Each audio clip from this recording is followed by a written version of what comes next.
Bismillahirrahmanirrahim.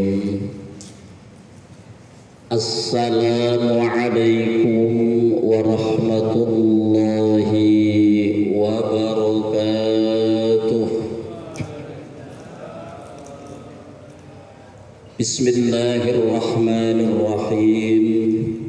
Bismillahi masyaallah la quwata illa billah masyaallah. Bismillahi masyaallah kullu ni'matin faminallahi masyaallah. Bismillahi masyaallah la yasuqul khaira illallahi masyaallah. Bismillahi masyaallah la yasrifus su'a illallahi masyaallah. Bismillahi masyaallah la haula wala quwwata illa billah. Khassantu nafsi bil hayyil qayyum alladhi la yamutu abada wa dafa'tu an nafsi as-su'a bi alfin wa la haula wala quwwata illa billahil 'aliyyil 'azim. Alhamdulillah nahmaduhu wa nasta'inuhu wa nastaghfiruh wa na'udzu billahi min syururi anfusina wa min sayyiati a'malina. May yahdihillahu fala mudilla lahu wa may yudlilhu fala hadiya lahu. Asyhadu an la ilaha illallah wahdahu la syarika lahu wa asyhadu anna sayyidana wa nabiyyana Muhammadan 'abduhu wa rasuluh. Allahumma salli wa sallim wa barik ala sayyidina Muhammadin wa ala alihi wa ashabihi, amma ba'du. Astaghfirullahal azim. Astaghfirullahal azim. Astaghfirullahal azim. Inna Allaha ghafurur rahim. La ilaha illallah.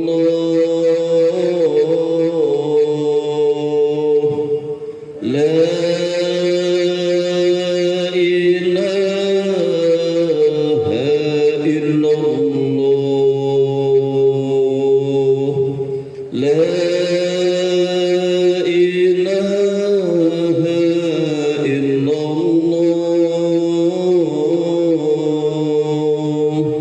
Muhammadur Rasulullah.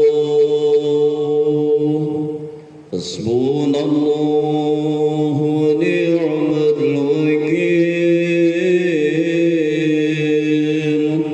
Hasbunallahu wa ni'mal wakeel. Hasbunallahu wa ni'mal wakeel. Ni'mal mawla wa ni'mal nasir. Wa la hawla wa la quwwata illa billahil 'aliyyil 'azim. Ya Rabbi bil Mustafa balligh maqasidana waghfir lana ma madha ya wasi'al karami. Huwal habibul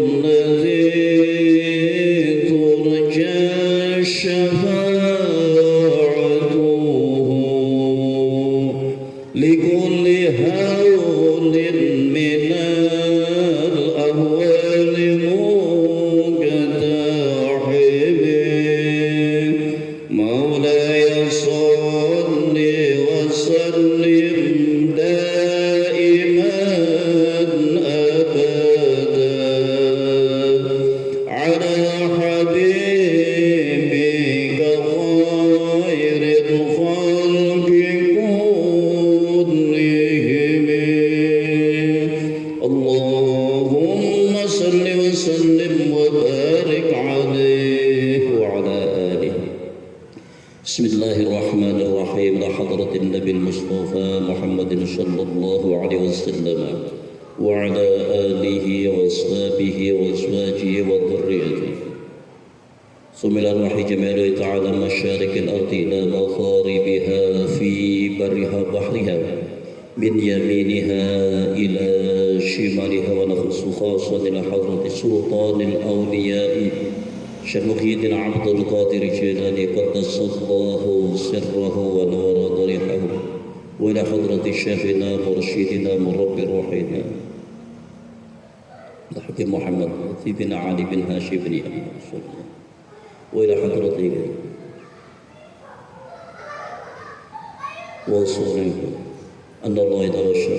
الفاتحة. أعوذ بالله من الشيطان الرجيم. بسم الله الرحمن الرحيم. الحمد لله رب العالمين الرحمن الرحيم مالك يوم الدين إياك نعبد وإياك نستعين اهدنا الصراط المستقيم صراط الذين أنعمت عليهم غير المغضوب عليهم ولا الضالين آمين. Yang kami hormati segenap pengurus Masjid Jami Al-Fitrah, yang kami hormati Bapak hadirin jamaah Masjid Jami Al-Fitrah beserta para pemirsa Om Firman Channel, juga para pemirsa Al-Fitrah Channel, yang semuanya mudah-mudahan senantiasa mendapatkan rahmat serta maghfirahnya Allah Subhanahu wa Ta'ala. Amin. Pengajian kita malam ini masih ada pada bab zuhud. Kita meneruskan pengajian malam Sabtu minggu yang lalu. Di Sabtu minggu yang lalu kita sudah membahas hadis nomor 18, dan malam ini kita lanjutkan. Minggu lalu hadis nomor 17 saja, nomor 17. Maka malam ini kita lanjutkan pengajiannya sampai di hadis yang ke-18. Yang ada kitabnya silahkan dibuka di halaman 238, hadis nomor 18 baris keempat dari atas. Bismillahirrahmanirrahim. Wa an Aisyah radhiyallahu anha qalat, dari Aisyah radhiyallahu anha berkata, tuwfiya Rasulullah sallallahu alaihi wasallam, setelah Rasulullah sallallahu alaihi wasallam wafat, wa ma fi baiti syai'un ya'kuluhu dzu kabidin, di rumahku itu tidak ada sesuatu yang bisa dimakan oleh yang memiliki jantung, yakni tidak ada yang bisa dimakan oleh makhluk hidup, illa syatru sa'irin, kecuali hanya sedikit gandum, fi raffin li, yang tersimpan di rak milikku. Fa'akaratu minhu hatta tula alayya, lalu aku pun memakannya hingga jangka waktu yang lama. Fakiltuhu, kemudian aku menakarnya untuk disedekahkan. fafania, maka kemudian dia habis. Ya. Muttafaqun alaih. Jadi kata Sayyidatina Aisyah radhiyallahu anha, istri dari baginda Rasul sallallahu alaihi wasallam, pada saat Rasulullah sallallahu alaihi wasallam wafat, itu Rasulullah tidak meninggalkan harta, tidak meninggalkan uang, tidak meninggalkan emas, tidak meninggalkan perak, bahkan sampai yang namanya bahan makanan pun, semisal gandum atau korma atau anggur kering misalnya dan sebagainya, itu tidak banyak, ya hampir tidak ada, kecuali hanya sedikit gandum yang tersimpan di rak milik Aisyah radhiyallahu anha itu. Tetapi apa, dari sedikit gandum itu kemudian Aisyah memakannya tiap hari dan tidak habis-habis sampai jangka waktu yang lama. Karena nggak habis-habis itu, maka oleh Aisyah kemudian ditaker, maksudnya untuk dibagi-bagikan, disedekahkan. Akhirnya ya habisnya itu ya karena disedekahkan itu, ditaker, dibagi-bagi itu. Tadinya dimasak itu nggak habis, dimasak lagi masih ada, dimasak lagi masih ada, padahal sedikit tadi. Nah, ini adalah bagian dari kemukjizatannya Rasulullah sallallahu alaihi wasallam yang berkaitan dengan masalah makanan. Jadi mukjizat Rasulullah kan banyak sekali. Ini yang diceritakan ini adalah kemukjizatan Rasulullah yang berkaitan dengan masalah makanan. Seperti tadi diceritakan dalam hadis tadi. Apa cuma itu? Enggak. Masih banyak lagi kisah-kisah yang lain yang pernah dialami oleh para sahabat Rasulullah SAW ketika Rasulullah masih hidup. Di antaranya seperti yang pernah diceritakan oleh sahabat Jabir bin Abdullah radhiyallahu anhu. Kata sahabat Jabir, ketika menggali parit atau khandaq sebelum terjadinya perang khandaq itu, aku melihat Rasulullah SAW dalam keadaan lapar. Maka kata Jabir, aku mohon izin kepada Rasulullah SAW untuk pulang ke rumah terlebih dulu. Dan Rasulullah pun memberi izin Jabir untuk pulang dulu ke rumahnya. Sampai di rumah, lalu dia temui istrinya dan disampaikan kepada istrinya bahwa aku melihat Rasulullah dalam keadaan lapar, dan apakah kita masih punya bahan makanan yang bisa kita gunakan untuk menjamu Rasulullah SAW. Kata istrinya, ada Pak. Itu kita masih punya kambing, meskipun masih cempek bahasanya, masih cempek itu kambing masih kecil, dipotong saja, dimasak. Kemudian kita juga masih punya gandum sekitar 1 gantang, kata istrinya. Nggak apa-apa, itu ditepung saja, digiling, ditepung, kemudian dibikin adonan roti, lalu kita undang Rasulullah SAW untuk makan bersama kita. Tapi kata istrinya, Bang, nanti jangan bikin malu saya ya.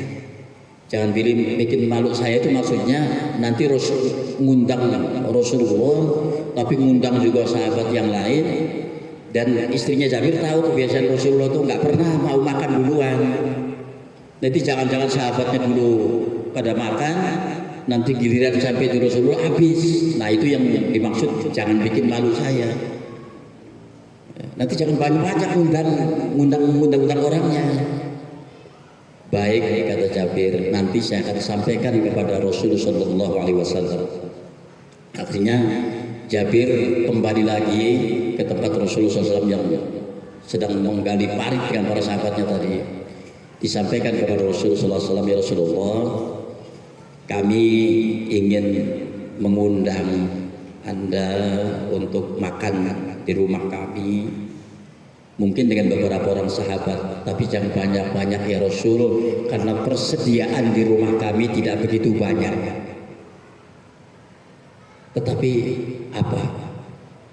Kemudian Rasulullah SAW melakukan sesuatu malah yang mengejutkan Jabir. Dibilang begitu Rasulullah malah berteriak, kemudian mengundang semua sahabatnya sedang gali parit itu. Jumlahnya lebih dari 1000 orang. Karena parit itu kan dikelilingi Madinah digali semua, orang kumpul semua di sini. Alhamdulillah hari ini kita diundang makan semua. Nanti kita sama-sama ke rumahnya Jabir, kita diundang makan bersama di rumah beliau ini, kata Rasulullah. Kata Rasulullah, nanti sampaikan sama ya di rumah ya, sesudah dagingnya dipotong-potong, dimasukin panci, jangan dinyalakan dulu apinya. Ayo, Jabir pulang duluan. Gitu kan, pulang duluan, dikasih tahu sama yang di rumah, jangan dinyalain dulu apa namanya, apinya, tungkunya itu. Wah, ya. Rasulullah datang dengan membawa sahabat-sahabat semua yang gali parit itu. Rasulullah nggak ingin membedakan, semua yang gali parit itu lapar semuanya. Rasulullah nggak mau ada saat sebagian diundang, sebagian dilapor, diundang semua oleh Rasulullah. Bayangin, betul-betul ada berapa orang juga? 1000 orang lebih. Sampai di situ kata Rasulullah, mana itu hidangannya boleh siapkan? Itu ya Rasulullah penyalakan apinya. Kemudian Rasulullah masuk ke dapur itu, lalu si apa namanya panci yang berisi daging tadi lalu diludahi oleh Rasulullah SAW dan didoakan. Ini ludahnya Rasulullah, bukan kita orang yang pacin. Yang Rasulullah kan menjadi barokah, jadi obat. Makanya yang bukan Rasulullah itu jangan sok-sokan niru sembar-sembur kayak gitu ya, ular apa. Nanti sembuh juga enggak pacin dia ya. Beda. Itu Rasulullah diludahi kemudian didoakan. Mudah-mudahan Allah memberikan keberkahan katanya. Sesudah diludahi itu kemudian didoakan, lalu disuruh dimasak. Silakan robot yang masak silakan dimasak. Sesudah matang Rasulullah persilahkan sahabatnya, silahkan semua kayak gitu, ambil piringnya, ambil mangkoknya, itu cedok itu gandumnya, apa adonan gandumnya, cedok apa daging kambingnya, dicedokin semua 1000 orang lebih itu makan semuanya lagi, nggak habis. Sampai terakhir kemudian Rasulullah SAW dan keluarga Jabir yang makan sampai kenyang. Baik. Kambing cempek ya, kambing kecil itu bisa dimakan 1000 orang yang lagi pada lapar kayak gitu. Gak habis. Ini mujizat. Kemudian mujizat Rasulullah yang lain yang berkaitan juga dengan masalah makanan, seperti juga yang diceritakan oleh sahabat Abu Talha. Abu Talha pun juga pernah melihat bahwa satu ketika Rasulullah SAW terlihat lemas karena menahan lapar. Maka Abu Talha pun kemudian bilang sama istrinya, Bu, ada enggak kita punya persediaan makanan yang bisa untuk menjamu Rasulullah SAW? Kata istrinya Abu Talha, ada, tapi yang enggak banyak. Itu mungkin bisa untuk Rasulullah dan keluarga kita. Maka diundanglah Rasulullah SAW itu untuk makan bersama di rumahnya. Lagi-lagi Rasulullah nggak pernah datang sendirian, diajak juga para sahabatnya. Ada sekitar 70 atau 80 orang diajak. Kaget isinya Abu Talha. Ini gimana persediaan cuma segini, orang datang segini banyaknya gitu. Lagi-lagi itu mulai doakan oleh Rasulullah SAW. Lalu Rasulullah persilahkan sahabatnya 10 baju, 10 orang silakan. Maju nyedok gitu, udah dapat 10, giliran 10 yang kedua ya, kemudian 10 orang yang ketiga, 10 yang keempat dan sebagainya, sampai sekitar 70-80 orang gitu. Sampai terakhir kemudian Rasulullah SAW dan keluarga Abu Talha itu yang makan sampai kenyang. Jadi seberapapun orang yang hadir di situ semuanya kebahagiaan. Ini adalah kemukjizatan Rasul sallallahu alaihi wasallam. Jadi mukjizat itu hanya diberikan Allah Subhanahu wa taala kepada para nabi dan rasul. Yang bukan nabi dan rasul itu tidak diberi kemukjizatan itu. Cuma kita kan kadang-kadang suka latah. Kalau kita ada mengalami hal yang ya aneh-aneh dikit aja lah gitu ya, yang di luar nalar ya. Kalau bilang, wah ini betul-betul mukjizat ini. Ya dari mana itu? Ya bukan, ya nggak ada. Mukjizat itu hanya kepada para nabi dan rasul. Allah hanya memberikannya kepada para nabi dan rasul. Yang bukan nabi dan rasul tidak diberikan kemukjizatan itu. Tetapi bagi hamba-hamba Allah yang beriman dan bertakwa, Allah Subhanahu wa taala pun memberikan kebaikan meskipun namanya bukan mukjizat. Apa misalnya namanya? Keberkahan, barokah. Keberkahan itu diberikan Allah Subhanahu wa taala untuk hamba-hambanya yang beriman dan bertakwa meskipun ia bukan nabi, meskipun ia bukan rasul. Apa sih maknanya barokah itu? Ya. Barokah itu kata Imam Ghazali adalah bertambahnya kebaikan. Kemudian ada sebagian ulama yang memaknai berkah itu katanya artinya segala sesuatu yang ketika dibutuhkan ada, meskipun ketika tidak dibutuhkan itu tidak ada. Bapak barangkali kalau dihitung-hitung gajinya, paling udah pensiunan ya, gajinya berapa, pendapatannya sebulan berapa, pengeluarannya dalam 1 bulan berapa.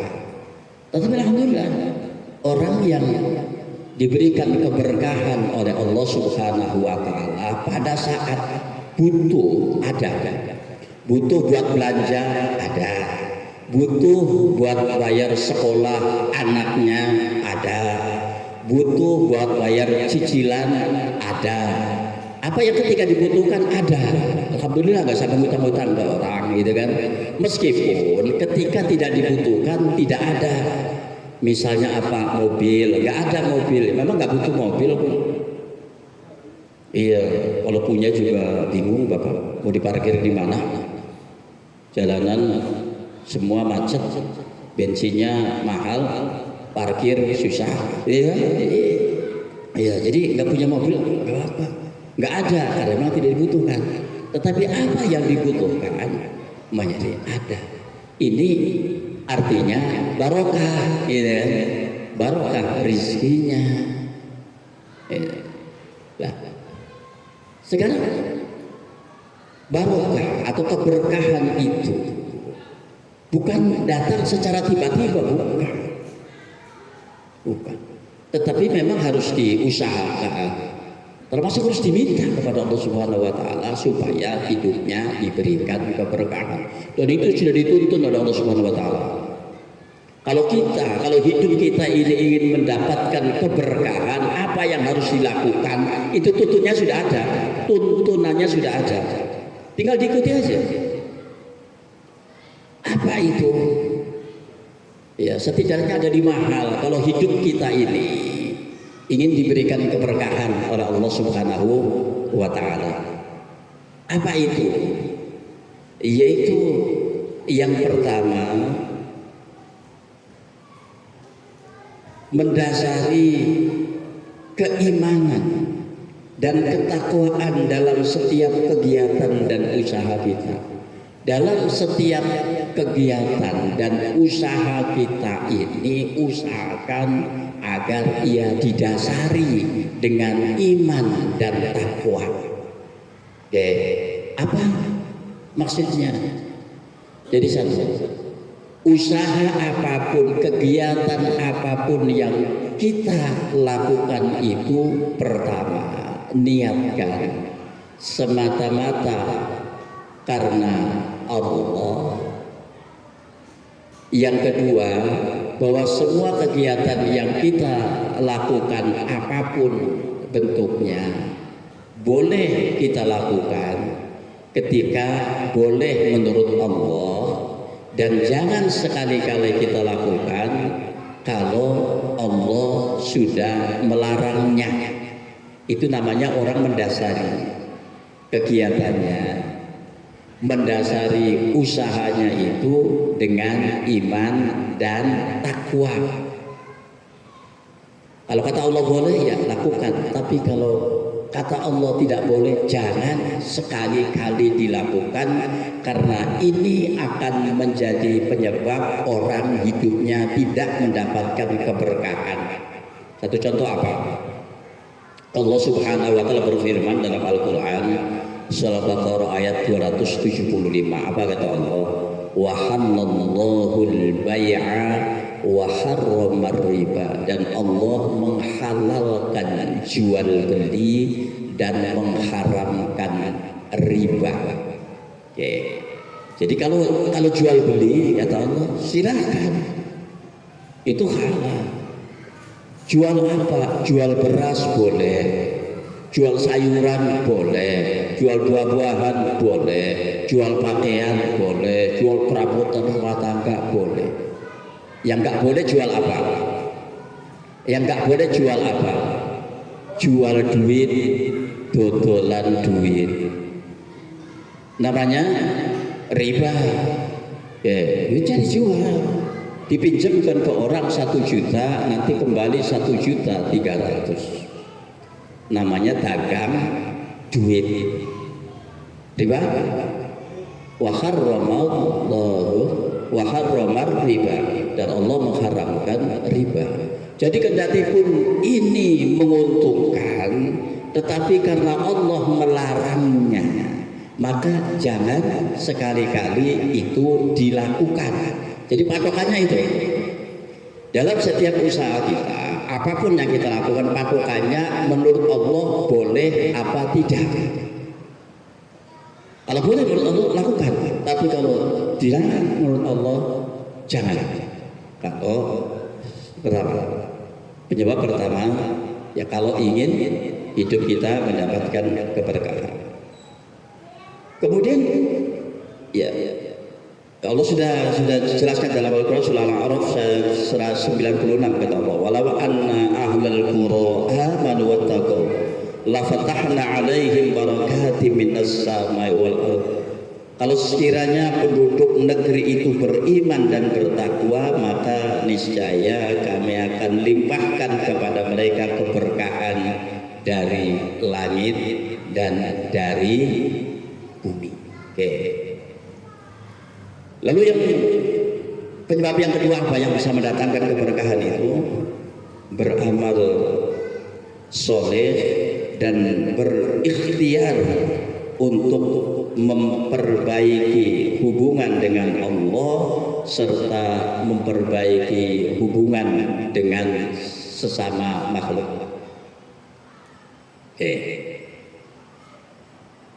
Beramal soleh. Apa sih amal soleh itu? Beramal kebajikan.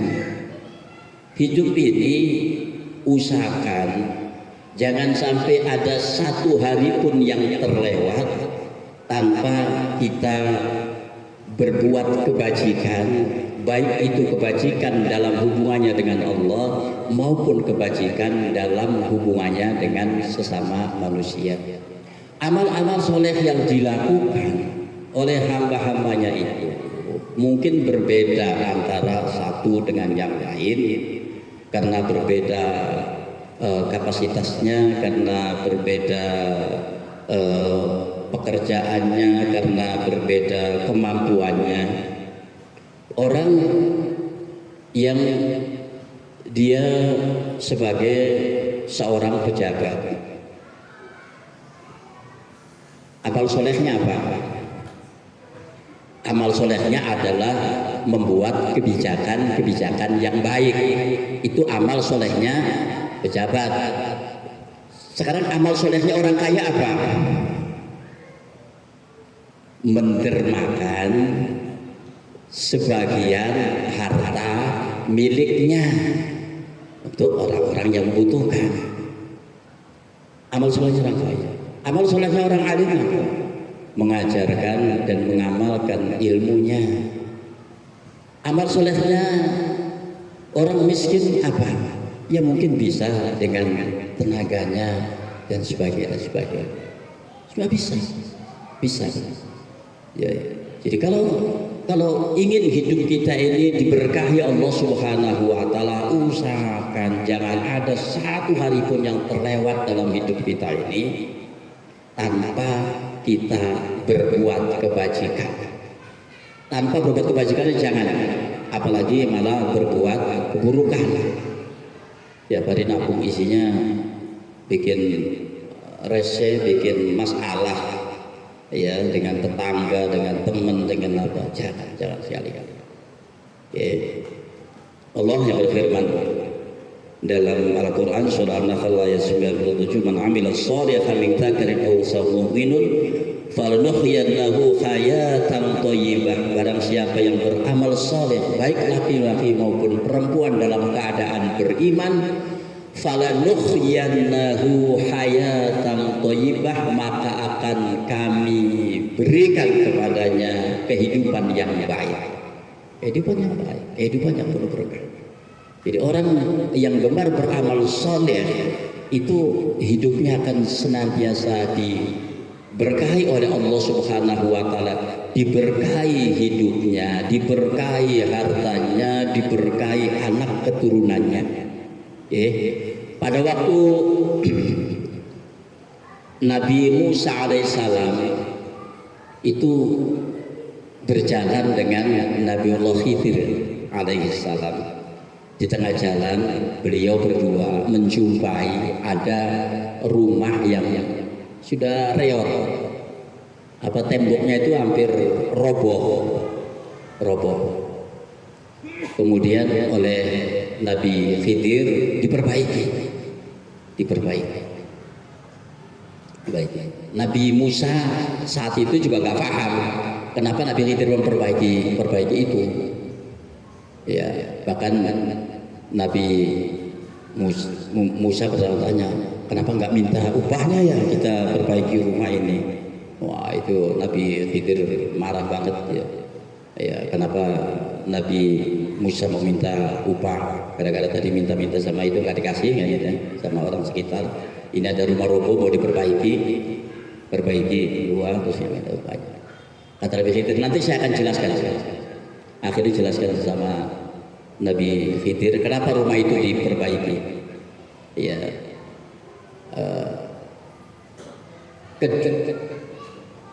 kedua anak ini wakana abuhuma sholihan, itu ya. Rumah ini punya dua orang anak yatim.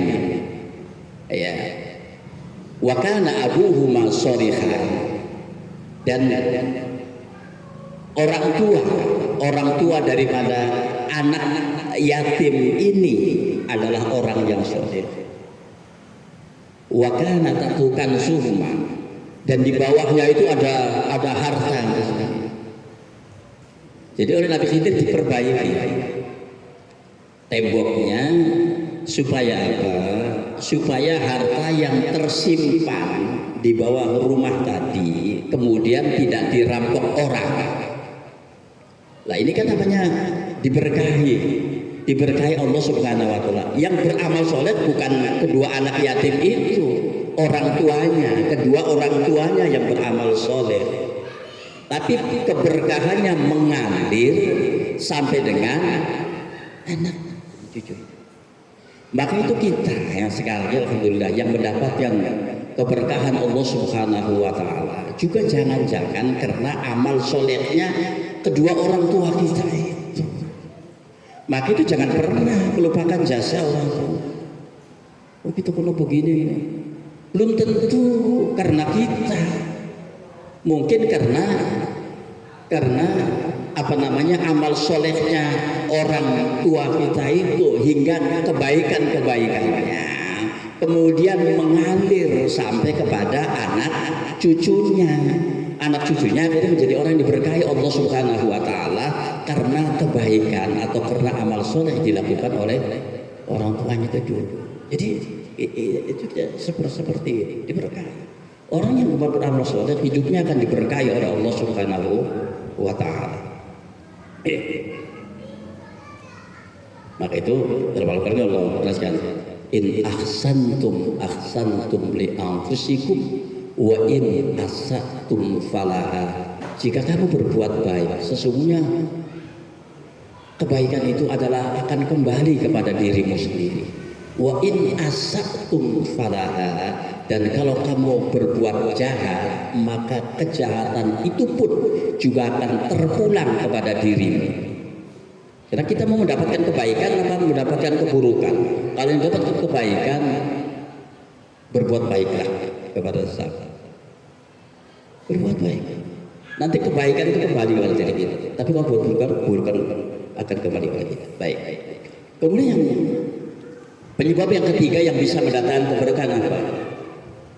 Memulai setiap pekerjaan dengan menyebut nama Allah Subhanahu wa taala. Setiap kegiatan apapun yang punya nilai kebaikan, awali dengan menyebut nama Allah. Bismillahirrahmanirrahim.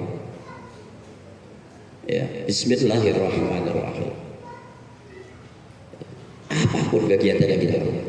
Artinya apa? Dengan kita menyebut Bismillahirrahmanirrahim itu, artinya kita sudah melibatkan Allah dalam kegiatan yang akan kita lakukan itu. Kita sudah mengakui akan kelemahan diri kita ini, lalu kita memohon pertolongannya Allah Subhanahu wa taala. Maka itu ketika di pesantren itu kalau orang ngaji itu kitab kan awalnya semua diawali bismillah ya. Apa dalam bacaan Bismillahirrahmanirrahim? Bismillahirrahmanirrahim. Bismillahi ngawiti ngaji itun kelawan nyebut asmane Allah. Aku mulai ngaji ini dengan menyebut nama Allah. Jadi kita melakukan perbuatan apapun, tidak hanya sekedar membaca Al-Quran, kegiatan apapun yang baik kita awali dengan baca Bismillahirrahmanirrahim, artinya melibatkan Allah dalam kegiatan itu, mengakui kelemahan diri kita di hadapan Allah Subhanahu wa taala, kemudian memohon Allah untuk memberikan kekuatannya kepada kita. Itu makna bismillah yang kita ucapkan di saat kita akan memulai pekerjaan itu. Cuma kita kan kadang-kadang ngerasa bisa sendiri tanpa pertolongannya Allah. Ini yang masalah. Nabi Yunus alaihissalam ketika beliau ditelan ya, ikan itu dan ada dalam perut ikan, dia sudah berusaha dengan tenaganya. Ternyata apa? Nggak bisa, sia-sia. Sampai habis, sampai lemes tenaganya, dia pengen bisa keluar dari perut ikan itu, nggak bisa keluar. Akhirnya beliau tersadar. Ini bagus kalau segera sadar. Tersadar. Ya Allah, aku tentu tidak akan bisa keluar dari dalam perut ikannya tanpa pertolongan. Ya.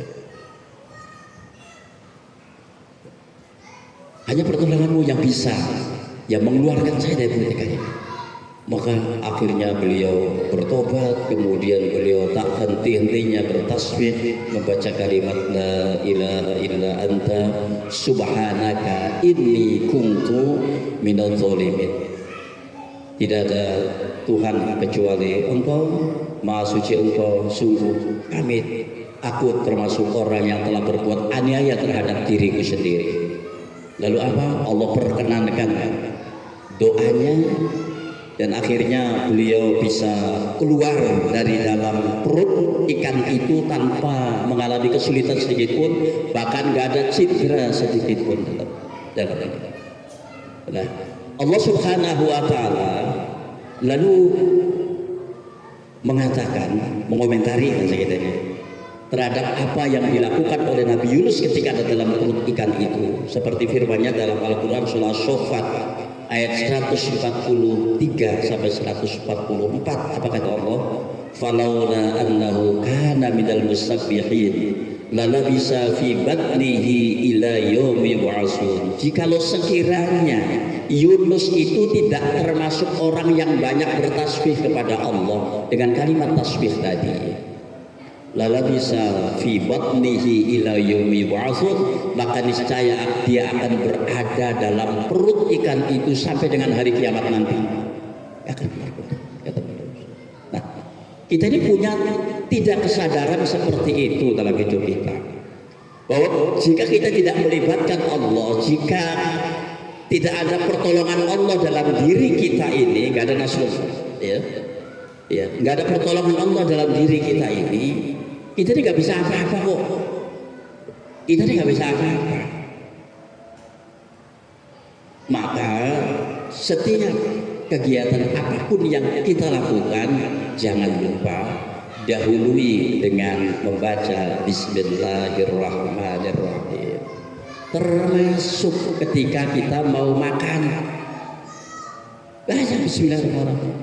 Pernah ada seorang sahabat datang mengadu kepada Rasulullah SAW, ya Rasulullah, kami ini sudah makan banyak malah yang kita makan ini, tapi kok nggak kenyang-kenyang ya Rasul. Apa jawabnya Nabi? Wah, mungkin kamu makannya mencar-mencar kali. Misa-misa kamu makan di sini, makan di sana, itu nggak ngumpul makannya. Enggak. Kata sahabat itu, benar ya Rasulullah, kami makannya mencar-mencar. Maka apa kata Rasulullah SAW? Fajtami'u ala ta'amikum wadhkuru ismallahi yubarik lakum fi. Berkumpullah pada makanan kalian dan sebutlah nama Allah, niscaya Allah akan memberikan keberkahan pada makanan itu. Jadi makan yang dianjurkan Rasulullah SAW, makan ngumpul. Ya, baca bismillah. Insyaallah makanya diberkahi Allah Subhanahu wa ta'ala. Rasulullah bersabda lagi, kullu syai'in bi balin la yaqtu bismillah fawaqtu. Setiap perbuatan yang punya nilai kebaikan yang tidak diawali dengan membaca bismillah, fahuwa aqtu, maka dia akan terputus pahala kebaikannya. Itu loh. Lalu penyebab yang sebentar, saya minta waktunya sekitar 2 menit Pak ya. Lalu yang kelima, usahakan dalam hidup kita ini bisa berlaku jujur. Kalau mau berkah, jadi apapun kita, jadi pedagang, usahakan jadi pedagang yang jujur. Jadi pegawai yang jujur, ya kan? Jadi alami, usahakan jadi orang yang jujur. Bapak Ibu hadirin rahimakumullah, sebagai bentuk, di samping ada hal-hal yang bisa mendatangkan keberkahan tadi, ada juga hal ya yang bisa menutup pintu keberkahan itu, bahkan bisa menyebabkan orang hidupnya jatuh dalam kesengsaraan. Apa yang bisa menutup pintu berkah dan menyebabkan orang hidupnya dalam kesengsaraan? Itu 2 hal saja semuanya. Apa itu? Yang pertama adalah dosa, yang kedua adalah nafsu serakah. Apalagi? Jadi jangan sampai terjebak pada 2 hal ini. Kalau enggak pengen hidupnya sengsara. Ya. Nabi Adam alaihissalam pun itu dulu beliau tinggal di surga. Segala macam yang diingini ada semuanya. Bahkan sampai kepengen istri dijadikan oleh Allah Subhanahu wa ta'ala. Istrinya Hawa itu yang dibikin dari tulang rusuknya, sehingga dia hidupnya ada temannya. Apa yang diinginkan ada, ya, apa yang dipengeni ada, apa yang dibutuhkan ada. Allah cuma pesan satu hal kepada Adam dan Hawa itu, apa? Wala taqrabu hadhihi syajarata fatakuna minadh dhalimin. Jangan kamu berdua dekati pohon itu, saya akan mau menjadi yang zalim. Ya, apa pesan Allah ini? Amanat Allah diabaikan sama Adam ya. Bukan cuma mendekati, sampai buahnya pun dimakan sama ini. Akhirnya apa? Diusir oleh Allah Subhanahu wa ta'ala ke dunia, dilempar ke muka bumi ini, di dua tempat yang berbeda sampai beliau berdua itu terpisah selama 100 tahun. Akhirnya beliau tobat. Ya Rabbana dzalamna anfusana wa illam taghfir lana wa tarhamna lanakunanna minal khasirin. Ya, diterima tobatnya oleh Allah Subhanahu wa taala. Akhirnya keduanya dipertemukan. Baik. Jadi apa kemudian yang menyebabkan Adam ini mengalami kesengsaraan sampai diusir dari surga itu? Dua sebabnya. Satu dosa, yang kedua serakah. Apa aja ada di situ sih. Apa aja ada. Di surga itu kan segala macam ada. Asal satu jangan dilakukan. Tapi yang nafsu serakahnya itu yang jadi. Maka itu kalau orang kepengen jangan terjebak dalam kesengsaraan, hindari dua itu. Satu, hindari dosa. Dua, hindari nafsu serakah. Wah, ya orang itu kaya, tunjangannya banyak, gajinya besar, itu segala ada semuanya. Akhirnya masuk bui. Karena apa? Karena serakah. Astaghfirullahaladzim, astaghfirullahaladzim, astaghfirullahaladzim. Nanti udah. Allahumma salli ala habibina wa syafina karimina sallim wa radiyallahu ta'ala an sadatina ashabi rasul ajma'in. Bismillahirrahmanirrahim. Alhamdulillahi rabbil alamin. Hamdan yuwafi ni'amahu wa yukafi mazidah. Ya Rabbana lakal hamdu kama yanbaghi li jalalikal karim wa 'azimi sultanik. Allahumma salli wa sallim ala sayyidina Muhammadin salatan tunjina biha min jami'il afat wa taqdilana biha jami'al hajat wa tutahhiruna biha min jami'is sayyi'at wa tarfa'una biha indaka 'ala darajat wa tuballighuna biha aqsal ghayat min al-haradil hayat wa ba'dal mamat. Allahumma arina al-haqqa haqqan warzuqna ittiba'ahu wa arina al-batila batilan warzuqna ijtinabah. Allahumma nawwir qulubana bi nuri hidayatin kama nawartal arda bi nuri syamsi abadan abada bi rahmatika ya arhamar rahimin. Allahumma aftah qulubana futuhal arifin. Allahumma aftah qulubana futuhal arifin. Allahumma aftah qulubana futuhal arifin. Rabbana atina fid dunya hasanah wa fil akhirati hasanah wa qina adzaban nar wa adkhilnal jannata ma'al abrar ya aziz ya ghaffar ya rabbal alamin. Allahumma ij'al jam'ana hadza jam'an marhuma wa tafarraqan tafarruqan ma'suma. Wa sallallahu ala sayyidina Muhammadin walhamdulillahi rabbil alamin. Subhanaka Allahumma bihamdika asyhadu an la ilaha illa anta astaghfiruka wa atubu ilaik. Wallahu al-muwafiq ila aqwamit thariq. Assalamu alaikum warahmatullahi wabarakatuh.